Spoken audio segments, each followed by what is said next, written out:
Kerajaan Jenggala adalah kerajaan yang makmur. Namun, semenjak rajanya yang bernama Raden Putra memiliki selir, semua jadi berubah. Kerajaan yang tadinya tenang, kini selalu bermasalah.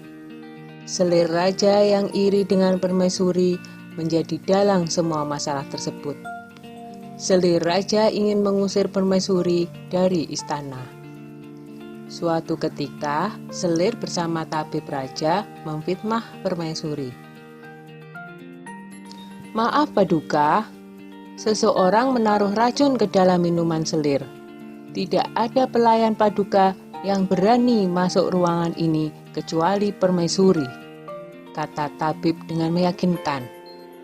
Raden Putra sangat terkejut dan marah mendengar itu. Ia memerintahkan patihnya untuk membuang permaisuri ke hutan.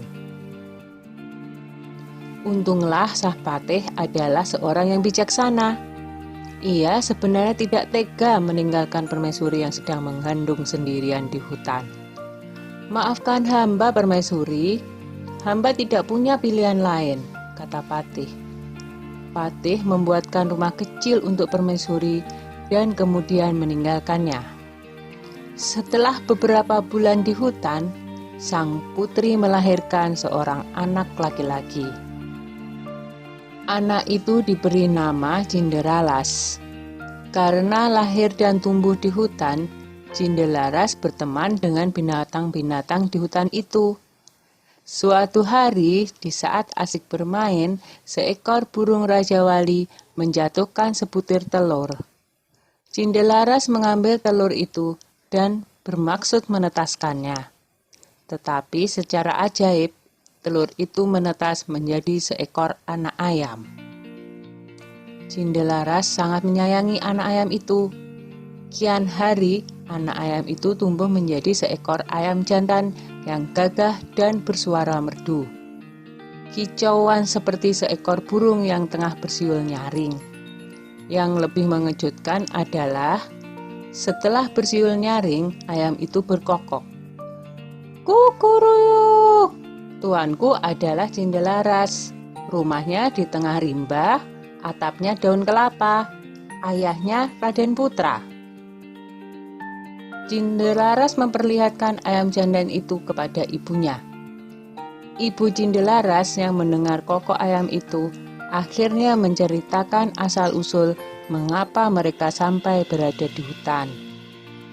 Mendengar itu, Cinderalas bertekad mengungkap semua kejahatan selir raja ke istana. "Aku akan ke istana, Bu. Aku yakin kebenaran akan menang, dan kejahatan akan mendapatkan hukuman yang setimpal." Setelah diizinkan oleh ibunya, Cinderalas berniat pergi ke istana membawa ayam jantannya. Dalam perjalanan, ada beberapa orang yang sedang mengadu kokok ayam mereka. Cinderalas kemudian dipanggil oleh orang-orang itu. "Ayo, kalau berani, adulah kokok ayam jantanmu dengan ayamku. Ayam siapa yang paling keras suaranya?" tantang orang itu. "Baiklah," jawab Cinderalas. Ketika diadu, ternyata ayam jantan Cinderalas berkokok lebih keras. Ia mengalahkan semua lawannya satu persatu. Ayam Cinderalas tak terkalahkan. Berita tentang kehebatan ayam Cinderalas tersebar dengan cepat, hingga terdengar oleh Raden Putra. Raden Putra penasaran dengan kokok ayam milik Cinderalas. Ia menyuruh Hulu Balang untuk mengundang Cinderalas ke istana. "Hamba menghadap Paduka," kata Cinderalas dengan santun. "Anak ini tampan dan cerdas. Sepertinya ia bukan keturunan rakyat jelata," pikir Baginda begitu melihat sosok Cinderalas. Raden Putra menjelaskan maksud hatinya mengundang Cinderalas ke istana. Raden Putra menantang untuk adu kokok ayam. Cinderalas mau memenuhi tantangan Raden Putra dengan satu syarat. Jika ayamnya kalah, maka ia bersedia mengabdi mengurus ayam Raden Putra seumur hidupnya. Tetapi jika ayamnya menang, maka setengah kekayaan kerajaan menjadi milik Cindelaras. Raden Putra menyanggupi tantangan Cindelaras. 2 ekor ayam itu mulai berkokok. Ayam Cindelaras berkokok dengan sangat merdu dan lebih keras. Penonton bersorak mengeluh-elukan Cindelaras dan ayam jantannya. Baiklah, aku mengaku kalah. Aku akan menepati janjiku. Tapi, siapakah kau sebenarnya, anak muda? Kata Raden Putra penasaran. Cindelaras lalu membisikkan sesuatu kepada ayamnya. Tak lama kemudian, ayam jantan Cindelaras berkokok keras.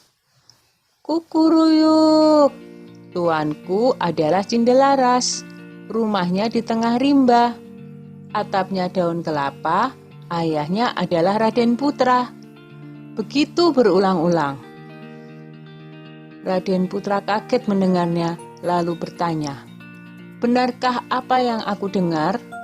Lalu Cindelaras menjawab, "Benar, Baginda. Hamba Cindelaras, ibu hamba adalah permaisuri Baginda." Bersamaan dengan itu, sang patih segera menghadap dan menceritakan semuanya. "Aku telah melakukan kesalahan," kata Baginda Raden Putra. "Aku akan memberikan hukuman yang setimpal pada selir dan tabibku yang bersekongkol dengannya," lanjut Baginda dengan murka. Kemudian selir pun dibuang ke hutan. Raden Putra memeluk anaknya dan meminta maaf atas kesalahannya selama ini. Raden Putra dan hulu balangnya segera menjemput permaisuri di hutan. Akhirnya, Raden Putra, permaisuri, dan Cindelaras berkumpul kembali. Setelah Raden Putra tiada, Cindelaras menggantikan kedudukan ayahnya dan memerintah dengan adil dan bijaksana. Dah ya cerita Cindelarasnya. Jumpa lagi.